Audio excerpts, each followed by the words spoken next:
Hey friends, and welcome back to this week's Self-Love Masterclass.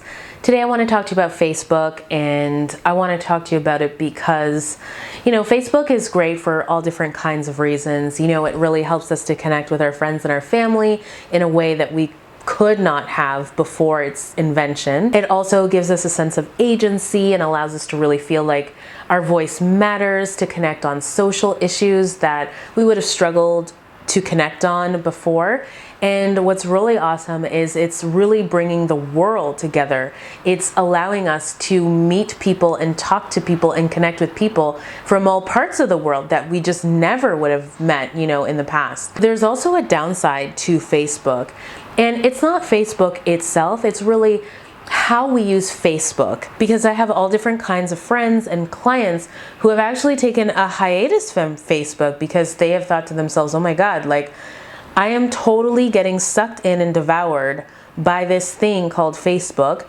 I'm not doing my work. I'm not fulfilling all my goals. I'm not even paying attention to my own life because I'm so busy watching and being in other people's lives. And also, people just feeling really crappy and drained and sad and depressed because they're sucked into all different kinds of conversations that they're having on Facebook, or they're also doing this thing where they are constantly comparing themselves to the lives of other people on Facebook. I'm going to share with you some of the rules that I created for myself and some of the rules that I've offered my clients who are struggling with finding balance on Facebook, and also who are being deeply affected from a sense of self. Their self-esteem, their sense of self-worth, and their value is being challenged because of some of the messages that they are seeing on Facebook. Here's my first rule. My first one is this: I set a time limit for how much time I spend on Facebook a day. And for me, what feels right and comfortable is 15 minutes a day. That gives me enough time to really just update my status, read a couple of posts if I want to do that, maybe watch a funny video, comment on some friends' things, and look at some business pages that I'm really inspired by or interested in. I also have the saved, you can save posts feature, which is so awesome because it means if I've already spent 15 or 20 minutes on Facebook, then I can go back and look at that later when I have a little bit more time. And that's me controlling my usage of Facebook rather than being seduced and sucked into the allure of all the fancy things that are happening on Facebook and then feeling dry or distracted in the end. The second thing that I do on Facebook to manage my own mental health is I'm really conscious about what I click on in the newsfeed. So if you don't know this already, Facebook has an algorithm. Whatever you're clicking on a lot of, you're going to get more of that.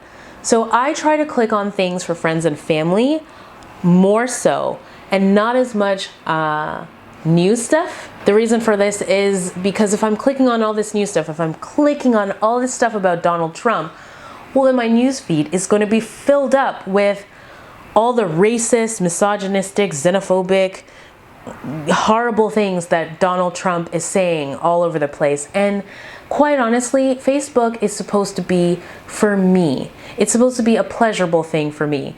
And if I'm allowing myself to be bombarded with news, then it's not that. Now it's something that's actually hurting me, and I want to control as much as possible what is just flowing directly into me. And one way to do that is by being conscious about what you click on. If you want to read the news or you want to get news information, go to a credible news source place and get your news that way. Or just be aware that if you're going to click on all these things, that you're going to get more of them, more of the news, more of the violence, more of the things that are just really hard on the mind, body, and spirit to take in. The third thing that I do is, this is more of a mindset. Facebook, what is it? It's social media. The important thing to remember is that when you're looking at something on Facebook, you're looking at someone's controlled, scheduled content. This is somebody who has decided that this is something that's okay for the world to see and that they want the world to see. It's their public persona. For us, you, me, any of us, to compare our own lives to someone's carefully crafted public content is a little bit, we do it but I want us to see how crazy it is, because we all have a public and a personal life. And what we're seeing on Facebook is someone's public life. They're posting the stuff that we cheer about, that the rah-rah stuff, right?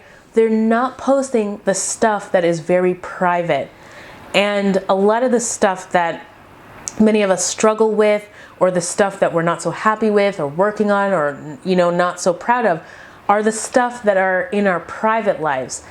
So you're now comparing your private life to someone's public life, and it totally doesn't make sense. So I hope that helps you to stop doing the whole comparing and competing thing, and just know that whoever it is you're comparing yourself to, if you're doing that, you're only seeing 1/10 of their life, one sliver of their life. The last rule that I have is around friends and all of that biz.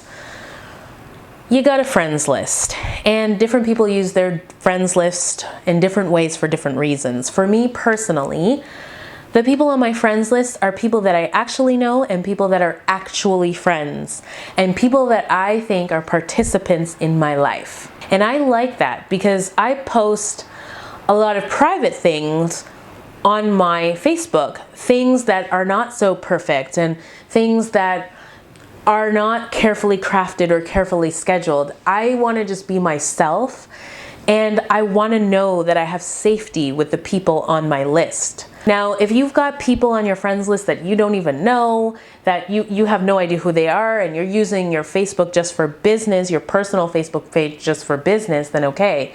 But for me, I felt like I had a greater sense of power over my participation on Facebook, my use of Facebook, and how Facebook gives back to me by creating boundaries around who gets to be my friend on Facebook and who doesn't. I think those are the 4 main ones. I've got like other little things that I do, but I think these are the 4 big ones. And it's all about boundary setting, you all. Really, when it comes down to it, using Facebook is great, and it's important that we set boundaries, because anywhere where we don't have boundaries, we are at the mercy of being a victim. If you can control the content coming into you, you can control how you use it, and you can control how safe of an environment it is for you, then I think you're set. I hope that this video has been very helpful for you. I hope you've enjoyed it.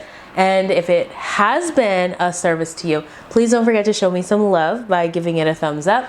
Also, if you're new to this channel, don't forget to subscribe and to check out the other videos on the other playlists. A lot of you have told me you're super happy with the way that I'm organizing things. So, when you're in a different mood and you're feeling like different kinds of videos, you know exactly what to choose and where to go. You guys know I always film these videos like early in the morning. So it's about time for me to go and get some breakfast. And until we see each other next time, don't you forget that we are in this together. Mwah.